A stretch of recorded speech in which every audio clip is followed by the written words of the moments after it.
Saudara, Mahkamah Konstitusi membatalkan hasil Pilkada 2024 di sejumlah daerah. MK memerintahkan pemungutan suara ulang. Perintah ini dibacakan oleh Hakim MK dalam sidang putusan sengketa pemilihan kepala daerah 2024. MK menyebutkan pemungutan suara ulang atau PSU di sejumlah wilayah wajib digelar kembali setelah menemukan adanya pelanggaran. Pelanggaran yang dimaksud antara lain kandidat yang telah menjabat sebagai kepala daerah sebanyak 2 kali dan kandidat yang maju masih dalam jeda waktu 5 tahun. Pimpinan DPD Kabupaten Serang yang kami Berdasarkan keputusan Mahkamah Konstitusi, ada lebih dari 20 daerah yang harus melakukan pemungutan suara ulang, baik di seluruh TPS maupun di sebagian TPS.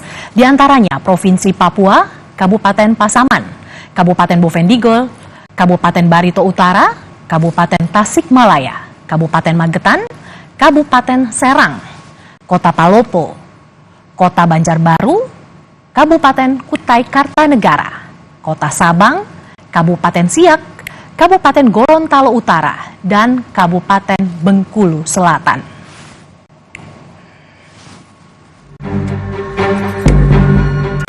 Mahkamah Konstitusi membatalkan hasil Pilkada Kabupaten Serang 2024 yang memenangkan Ratu Rahmatu Zakiah sebagai Bupati terpilih. Ratu Rahmatu Zakiah merupakan istri Menteri Desa Pembangunan Daerah Tertinggal Yandri Susanto. MK meminta KPU melakukan pemungutan suara ulang paling lama 60 hari sejak putusan. Menyatakan batal keputusan Komisi Pemilihan Umum Kabupaten Serang nomor 2028 tahun 2024 tentang penetapan hasil pemilihan Bupati dan Wakil Bupati Serang tahun 2024 bertanggal 4 Desember 2024. 3. Memerintahkan Komisi Pemilihan Umum Kabupaten Serang untuk melaksanakan pemungutan suara ulang pemilihan Bupati dan Wakil Bupati Serang tahun 2024 di seluruh TPS di Kabupaten Serang dengan mendasarkan pada daftar pemilih tetap, daftar pemilih pindahan, dan daftar pemilih tambahan yang sama dengan pemungutan suara pada tanggal 27 November 2024. Dalam pertimbangannya, MK menilai ada keterlibatan struktur aparat pemerintah desa sehingga Majelis Hakim meyakini telah terjadi serangkaian pelanggaran yang secara fundamental merusak kemurnian suara pemilih. Hakim Konstitusi Eni Nurbaningsih menyebut ada pelanggaran keberpihakan kepala desa yang terjadi secara masif di sejumlah desa di Kabupaten Serang.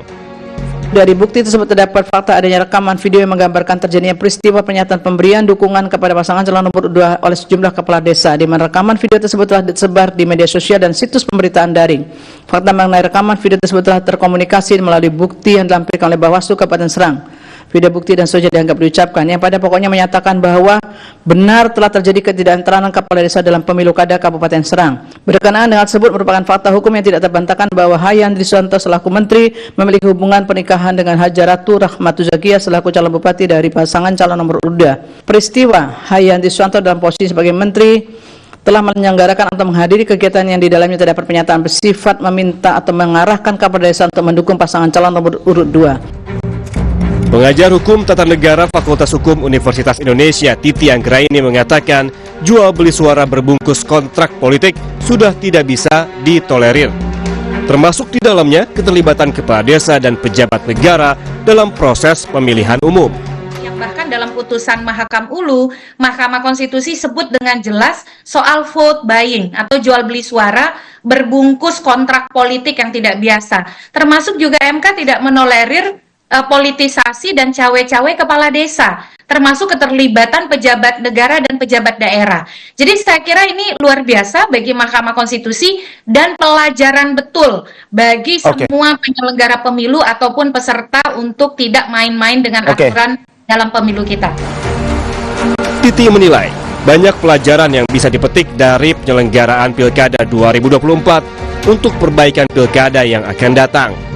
Bila ada daerah yang harus mengeluarkan biaya lagi, hal ini adalah sebuah konsekuensi yang harus ditanggung dalam proses penegakan demokrasi seutuhnya. Tim Liputan, Kompas TV.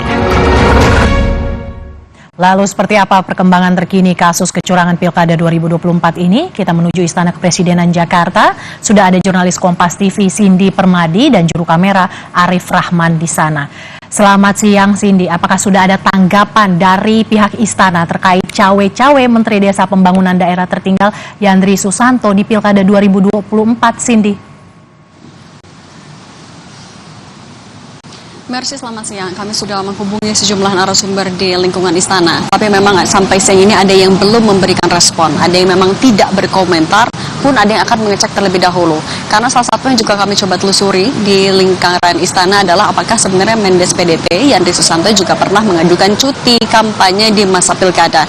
Kenapa ini juga jadi salah satu poin yang kami tanyakan? Karena sebenarnya kalau merujuk pada persyaratan maupun juga aturan, seorang pejabat negara termasuk menteri boleh melakukan kampanye, tapi memang ada syarat-syaratnya. Misalnya yang diatur dalam PKPU kampanye yang mengikut sertakan menteri atau dalam hal ini konteksnya adalah pilkada, wajib memenuhi ketentuan tidak menggunakan fasilitas yang melekat dalam jabatannya kecuali pengamanan yang diatur oleh undang-undang. Kemudian kampanye itu juga dilakukan di masa cuti di luar tanggungan negara. Nah, untuk pejabat negara setingkat menteri untuk mengajukan cuti itu diajukan kepada presiden melalui menteri sekretaris negara yang dalam pengajuan cutinya juga sebenarnya harus secara detail. Ada waktunya, ada jangka waktunya, waktu dan juga lokasi. Pun juga ketika mengajukan cuti harus mengingat ataupun juga mempertimbangkan tugas-tugasnya yang melekat sebagai pejabat negara.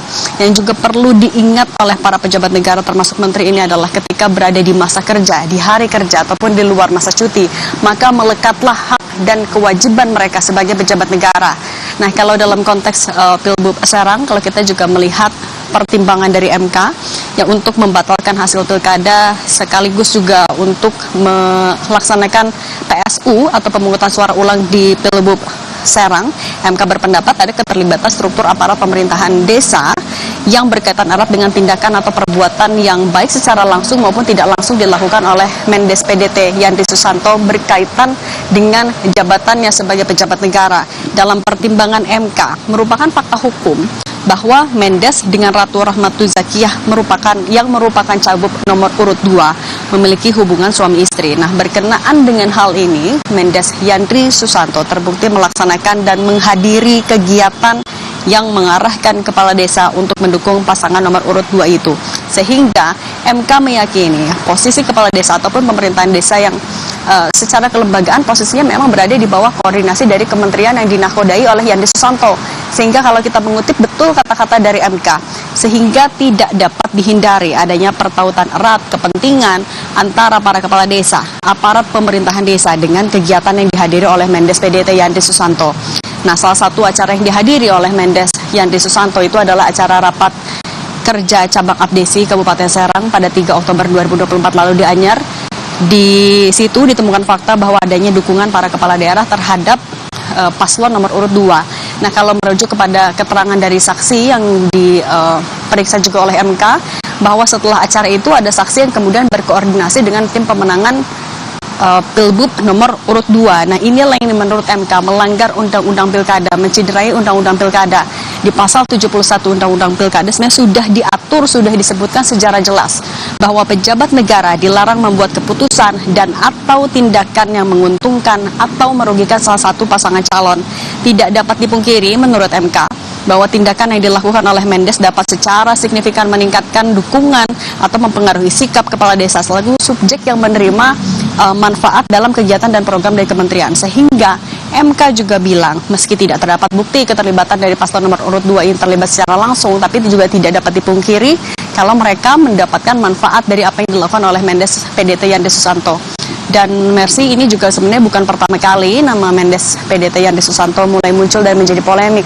Karena kalau kita ingat di satu hari setelah pelantikan Yandri Susanto atau pada tanggal 21 November 2024 lalu, ia juga sempat ramai diperbincangkan karena menerbitkan surat dengan kop kementerian yang di situ berisi undangan acara peringatan haul kedua ibunya. Acara ini digelar bersamaan dengan peringatan Hari Santri dan Tasyakuran karena dilantik sebagai menteri. Mercy. Terima kasih Cindy Permadi, jurnalis Kompas TV atas laporan Anda langsung dari Istana Kepresidenan. Terima kasih Cindy. Kita beralih ke informasi lainnya. Saudara, Kepala Desa Kohot Arsin yang merupakan tersangka kasus pagar laut Tangerang akhirnya memenuhi panggilan penyidik Bareskrim Mabes Polri. Setelah 8 jam diperiksa, Bareskrim menahan Arsin bersama 3 tersangka lainnya. Polisi menyebut penahanan dilakukan agar tersangka tidak melarikan diri dan menghilangkan barang bukti. Pak, Masin. Sebentar dong Pak, sebentar Pak. Sebentar Pak. Rasanya gimana Pak? Kepala Desa Kohot, Arsin, yang merupakan tersangka kasus pagar laut Tangerang, akhirnya memenuhi panggilan penyidik Bareskrim Mabes Polri Senin siang. Arsin diperiksa sejak pukul 1 siang. Ditemani kuasa hukumnya, Arsin tak menjawab satupun pertanyaan yang dilontarkan para jurnalis di Mabes Polri.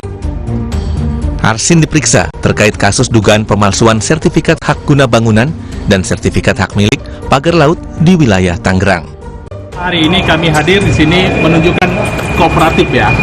Berarti kooperatif, kita ikuti aturan yang mekanisme yang ada. Saya kira cukup ya. Ya, izinkan. Apa aja dibawa Pak? Ada bawa apa aja Pak?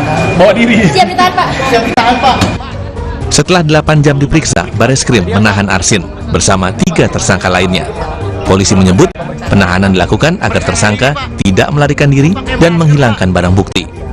Menurut polisi, masih ada kemungkinan penambahan barang bukti dalam kasus ini. Kepada 4 orang tersangka, kita putuskan mulai malam ini kita laksanakan penahanan. Kemudian untuk tindak lanjut, setelah melaksanakan penahanan, kami akan segera melengkapi berkas dan berkoordinasi ke JPU untuk proses lebih lanjut. Alasan penahanan, objektivitas penyidik, kami meyakini pertama tentu saja agar tersangka tidak melarikan diri, tersangka tidak menghilangkan barang bukti, kemungkinan masih ada barang bukti yang akan kita perlukan untuk pengembangan perkara ini, dan yang ketiga kita takutnya mengulangi perbuatannya dengan berbagai kewenangan yang dia miliki. Kepala Desa Kohot, Arsin, resmi jadi tersangka Selasa pekan lalu 18 Februari 2025. Selain Kades, Sekretaris Desa, dan 2 orang penerima kuasa juga ditetapkan sebagai tersangka.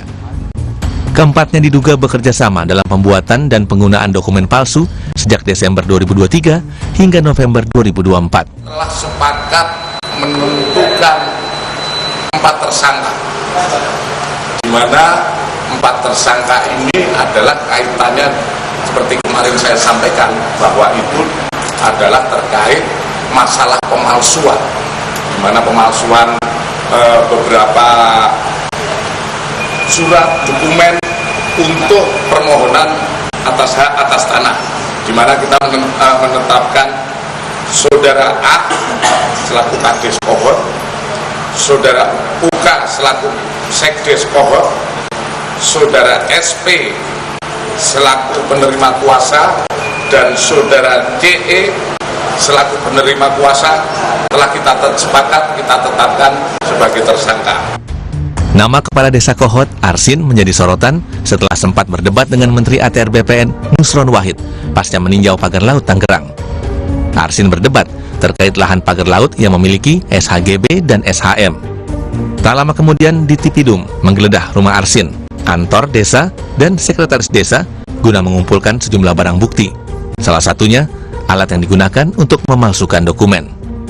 Tim Liputan, Kompas TV. Kita bergabung dengan jurnalis Kompas TV Niko Anggriawan yang saat ini berada di Bareskrim Mabes Polri Jakarta. Niko, selamat siang. Siapa saja yang rencananya akan diperiksa hari ini dalam kasus pagar laut, Niko?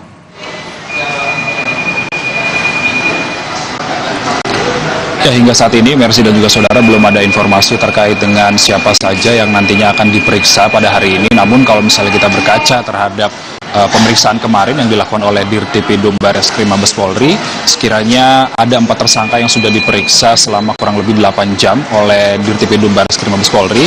Di antaranya ini adalah Kepala Desa Kohot, lalu ada Sekretaris Desa Kohot, dan juga 2 penerima kuasa yang berinisial SP dan CE ini sudah menjalani pemeriksaan di Bareskrim Mabes Polri. Dan kemudian pada akhir ini mereka sudah dilakukan penahanan oleh polisi di rutan Bareskrim Mabes Polri, dan saat ini berkas-berkasnya juga oleh polisi masih terus dilengkapkan untuk nantinya akan diserahkan kepada jaksa penuntut umum.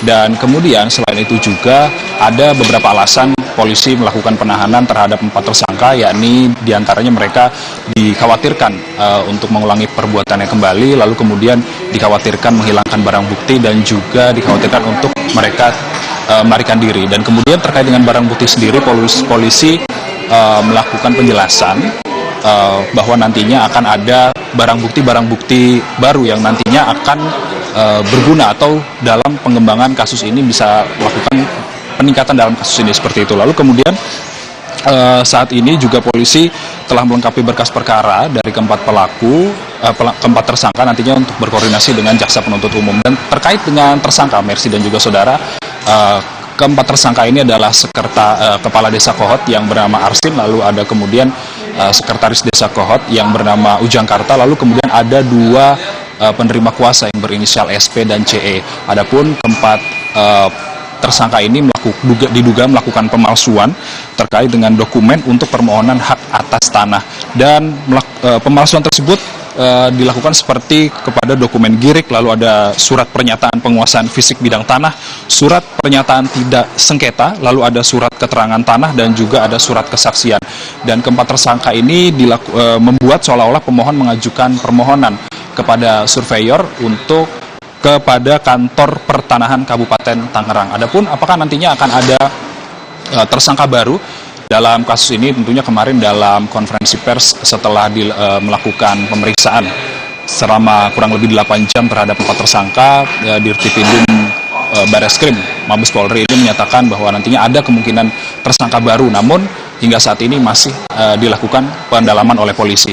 Dan sementara itu terkait dengan sertifikat sendiri dari kasus pagar laut di Tangerang, ini sekitar menurut Menteri ATR BPN Nusron Wahid menjelaskan ada sekitar 280 sertifikat tanah yang terbit di atas pagar laut Tangerang, dan kemudian ada sekitar 209 sertifikat yang kini sudah dibatalkan.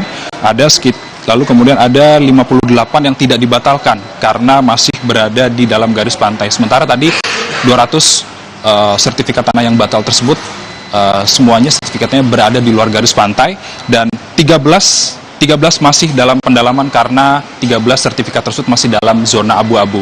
Menarik ini untuk diketahui lebih lanjut, kita tunggu bagaimana nantinya kelanjutan dari kasus ini. Tentunya dari polisi sendiri menggarisbawahi bahwa akan ada tersangka baru, ada potensi tersangka baru dalam kasus pagar laut di Tangerang. Mercy, kembali ke studio. Kasus pagar laut, polisi menahan Kepala Desa Kohot. Terima kasih jurnalis Kompas TV Niko Anggriawan yang melaporkan langsung dari Bareskrim Mabes Polri. Saudara, usai jeda, Kompas Siang akan kembali dengan informasi harga bahan pokok di sejumlah daerah terus merangkak naik jelang Ramadan. Di Pasar Palmerah, Jakarta Pusat, harga cabai rawit yang sebelumnya naik Rp10.000 per kilogram. Sementara ayam potong yang sebelumnya naik Rp5.000 per kilogram. Sesaat lagi, Kompas Siang akan kembali juga dengan informasi sejumlah oknum anggota TNI diduga melakukan pengeroyokan di markas Polres Kota Tarakan, Kalimantan Utara. Insiden Senin malam lalu mengakibatkan beberapa polisi terluka dan merusak fasilitas Polres. Kami akan kembali usai jeda.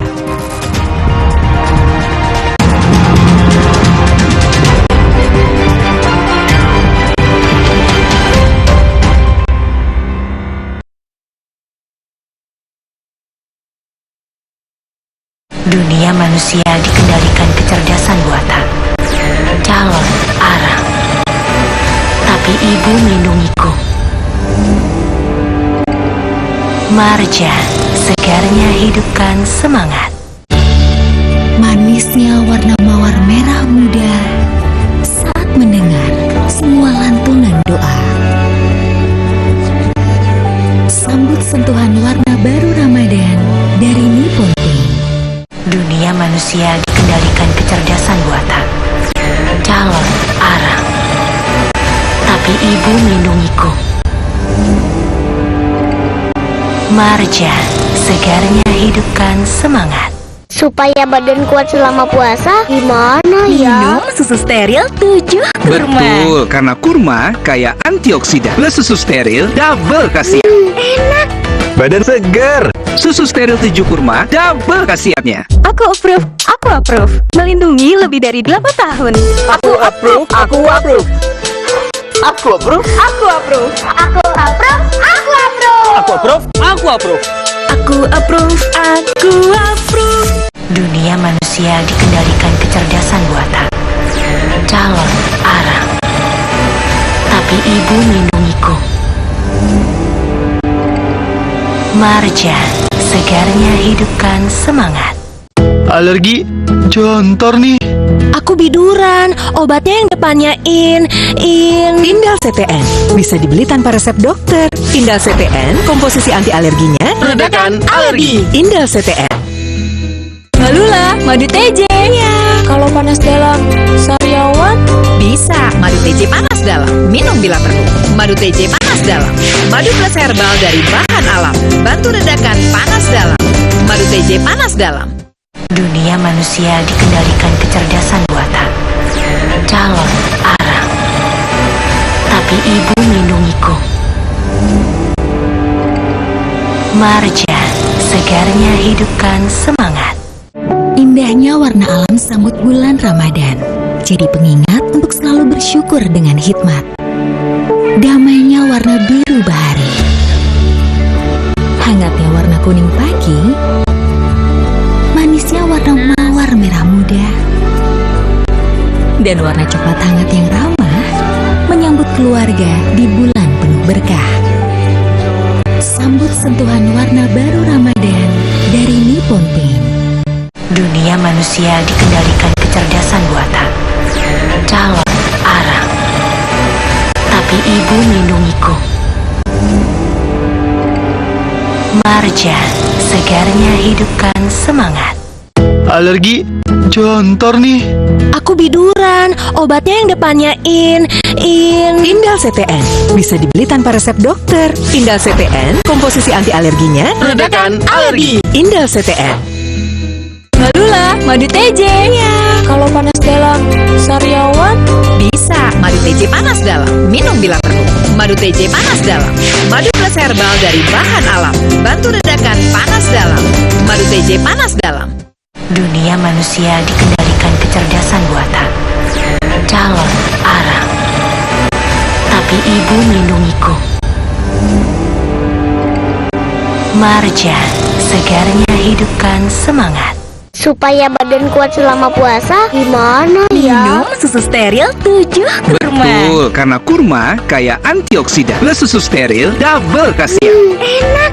Badan segar. Susu steril 7 kurma double khasiatnya. Di peradaban teknologi, Empu Barada menghidupkan calon arang.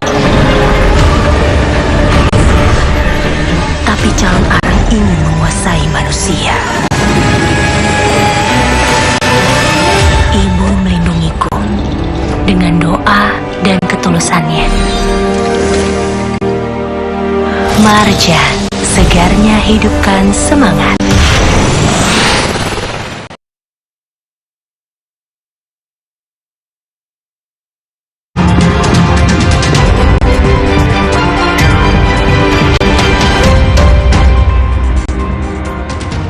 Terima kasih Anda masih menyaksikan Kompas Siang, Saudara. Harga bahan pokok mulai naik jelang Ramadan. Seperti di Pasar Palmerah, kenaikan terjadi pada komoditas ayam potong dan cabai merah. Di Pasar Palmerah, Jakarta Pusat, harga cabai rawit yang sebelumnya Rp85.000 naik menjadi Rp95.000 per kilogram. Sementara ayam potong yang sebelumnya dijual Rp30.000 kini naik jadi Rp35.000 per kilogram. Selain cabai rawit dan ayam potong, komoditas lain seperti telur dan bawang merah juga terpantau merangkak naik. Di pasar tradisional Dukuh Kupang, Surabaya, Jawa Timur, harga daging ayam naik dari sebelumnya Rp33.000 per kilogram, naik menjadi Rp36.000 per kilogram. Kenaikan harga sudah terjadi sejak 5 hari lalu. Penyebabnya karena berkurangnya pasokan dari distributor. Selain daging ayam, beberapa komoditas lain juga mengalami kenaikan mulai dari cabai, bawang, gula, hingga beras premium. Namun untuk sayuran justru terjadi penurunan harga karena jumlah stok yang banyak. Kangkung, sawi, tomat, jeruk, Itu hitungannya per ikat atau per kilo seperti apa? per ikat. Per ikatnya berapa, Bu? Itu jual 1.500. Sebelumnya 2.000 Iya, atau berapa? 2.000. Malah kebalikan ya, kalau yang kayak bumbu dapur naik, sayur malah turun ya, Bu ya? Di Bandung, Jawa Barat, saudara, harga bahan pangan juga merangkak naik jelang Ramadan. Harga cabai rawit tembus Rp120.000 per kilogram, dari semula Rp100.000 per kilogram. Kenaikan harga juga terjadi pada bawang merah yang semula Rp40.000 menjadi Rp45.000 per kilogram.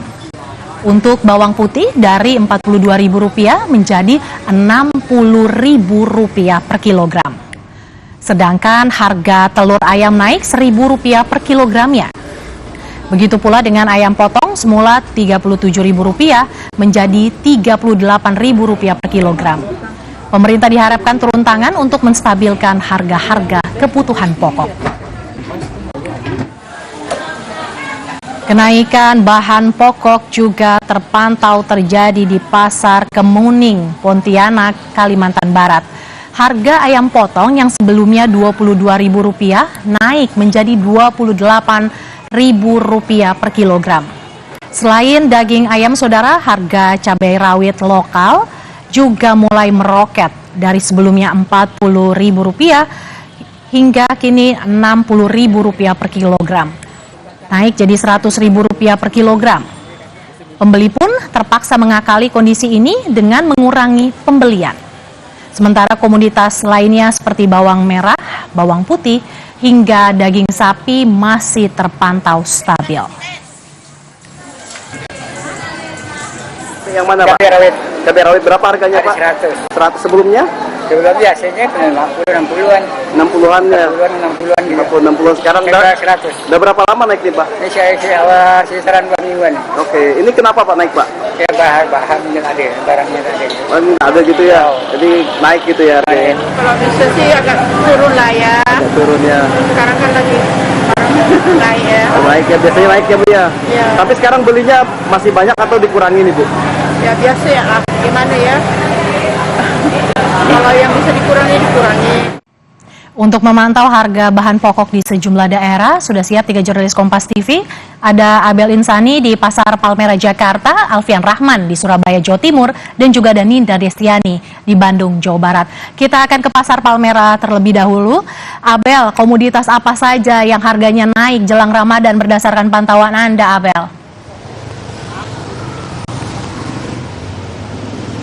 Mercy, kalau di Pasar Palmerah sejak tadi pagi hingga saat ini kami memantau memang ada beberapa bahan makanan atau bahan pokok yang naik harganya, bahkan ada yang secara signifikan ini naik sekali, Mercy dan juga saudara. Nah, tadi saya sempat berbincang dengan beberapa pedagang. Kalau tadi saya berbincang dengan pedagang telur, ini juga menyatakan bahwa untuk saat ini harga telur naik. Kalau biasanya kita merogoh kocek hanya 28.000 per kilonya untuk membeli telur, saat ini kita harus merogoh kocek lebih dalam lagi, yakni sekitar 30 hingga 31.000 kita baru bisa mendapatkan telur sebanyak 1 kilogram. Lalu juga ada ayam potong, Mercy dan juga saudara. Nah, ayam potong ini kalau biasanya kita bisa membeli dengan harga 29 hingga 30.000 per kilogram, saat ini kita ada di harga 34 hingga 35.000 per kilogram. Nah, yang paling signifikan ini adalah cabai rawit, Mercy dan juga saudara. Kalau biasanya kita bisa membeli dengan harga 85.000 per kilogramnya, sekarang kita harus merogoh kocek lebih dalam lagi, yakni sekitar 95 hingga 96.000 rupiah per kilogramnya. Artinya memang ada kenaikan 10 hingga 11.000 untuk harga di cabai rawit ini. Lalu juga Mercy dan juga saudara, juga bawang merah yang terpantau naik di sini. Nah, ini tentu saja menjelang bulan Ramadan. Ini memang kalau pedagang-pedagang tadi bilang kalau menjelang bulan Ramadan ini biasa ada kenaikan harga seperti ini. Tapi mereka juga meminta agar sebenarnya kenaikan ini sudah selesai di sini dan stabil hingga nanti Idul Fitri begitu. Nah, ini juga menjadi fokus dari pemerintah. Kemarin pemerintah menyatakan bahwa sudah menyiapkan ribuan lokasi operasi pasar yang tersebar di seluruh Indonesia. Sekiranya ada 4.000 titik yang tersebar di seluruh Indonesia, dan yang menjadi fokus adalah nanti terkait dengan daging dan juga telur. Nah, ini tentu saja disampaikan oleh Wakil Menteri Koordinator Bidang Politik dan Keamanan Lodwig F. Paulus yang memastikan kestabilan harga selama Ramadan ini bisa tercapai. Nah, ini juga disampaikan pada saat kemarin rapat koordinasi untuk persiapan menjelang bulan suci Ramadan hingga Idul Fitri berlangsung. Harga komoditas ada beberapa yang naik, tapi juga ada yang stabil. Versi dan juga saudara, kita berharap agar ini terus stabil karena agar tidak terjadi inflasi dan juga masyarakat bisa membeli bahan baku dengan mudah. Kembali ke Anda, Mercy. Dari Jakarta kita bergeser ke Surabaya, Alfian, selain ayam potong dan juga cabai, apalagi komoditas yang harganya naik di Surabaya, dan apakah sudah ada info soal pasar murah untuk menekan harga yang terus melambung, Alfian?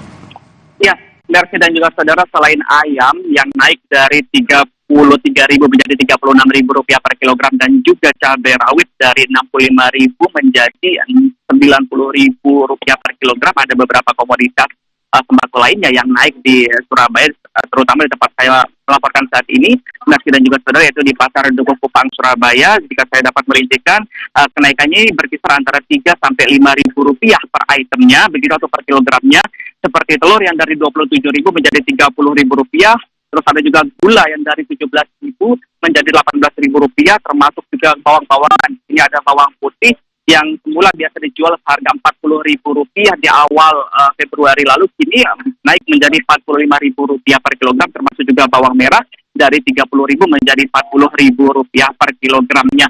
Ya, beberapa faktor yang menjadi kenaikan atau yang memicu kenaikan dari harga sembako di Surabaya ini, Mercy dan juga saudara, seperti cuaca yang tidak menentu, seperti curah hujan yang tinggi di beberapa wilayah, namun di wilayah lainnya juga di Jawa Timur mengalami kepanasan begitu. Selain faktor cuaca, ada juga faktor dari kurangnya stok dari pihak tengkulak atau distributor kepada pedagang-pedagang yang ada di Surabaya sendiri. Sementara itu, informasi yang kami dapatkan dari pemerintah kota Surabaya untuk menstabilkan harga kebutuhan pokok dan juga sembako jelang Ramadan ini, termasuk juga nanti selama Ramadan berjalan hingga Idul Fitri, ada beberapa langkah dan upaya yang dilakukan, seperti yang dilakukan oleh Dinas Ketahanan Pangan dan Pertanian atau DKPP Kota Surabaya sendiri yang berkolaborasi dengan distributor dan juga petani atau kelompok tani di Surabaya untuk menyalurkan hasil taninya ke pedagang agar harga yang ditawarkan nanti atau yang dijajankan di pasar bisa lebih murah dan stabil begitu.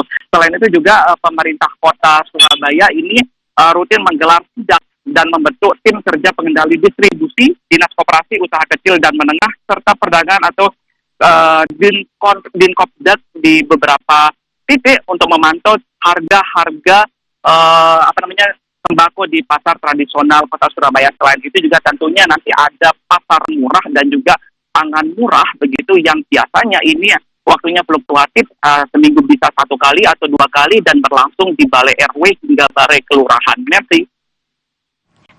Dari Surabaya kita ke Bandung. Ninda, bagaimana dengan daya beli masyarakat di tengah kenaikan harga bahan pokok khususnya jelang Ramadan ini, Ninda? Ya, Mercy dan juga saudara, kalau kita simak begitu, kenaikan harga bahan pokok di Kota Bandung ini bahkan lebih tinggi ya kalau dibandingkan dengan Jakarta maupun Surabaya. Hal ini juga berpengaruh terhadap daya beli masyarakat.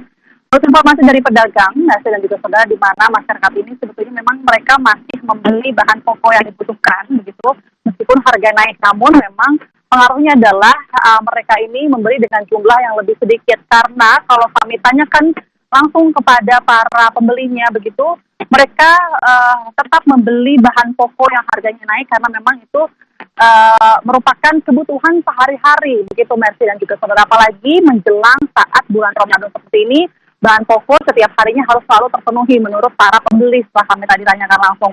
Nah, apa saja kemudian bahan pokok yang kemudian ini mengalami kenaikan? Yang paling tinggi ini ada di cabai keriting, saudara. Maksud kami cabai rawit yang paling tinggi ini nembus hingga Rp120.000 per kilogram, sebelumnya Rp100.000.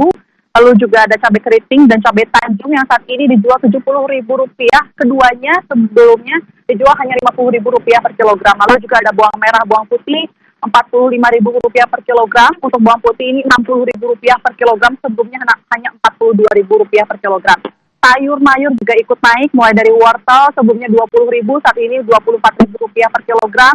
Lalu juga ada buncis, saat ini Rp20.000 per kilogram, semula ini hanya Rp15.000 per kilogram.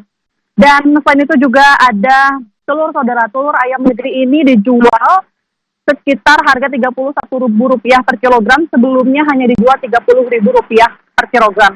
Lalu juga ada ayam potong, saudara. Ayam potong ini saat ini di Bandung mengalami kenaikan sangat tinggi, Rp38.000 per kilogram, sebelumnya ini hanya Rp37.000 per kilogram.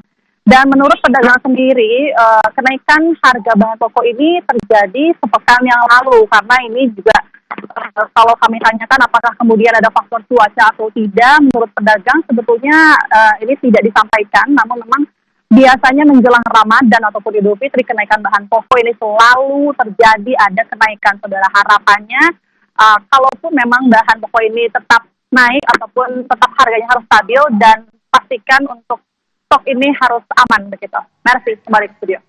Jelang Ramadan, harga sejumlah bahan pokok merangkak naik. Terima kasih jurnalis Kompas TV yang memantau langsung dari sejumlah pasar. Ada Ninda Destiani yang melaporkan langsung dari Bandung, Jawa Barat, dan juga ada Alfian Rahman yang melaporkan dari Surabaya, Jawa Timur, dan ada Abel Insani yang melaporkan langsung dari Pasar Palmerah, Jakarta.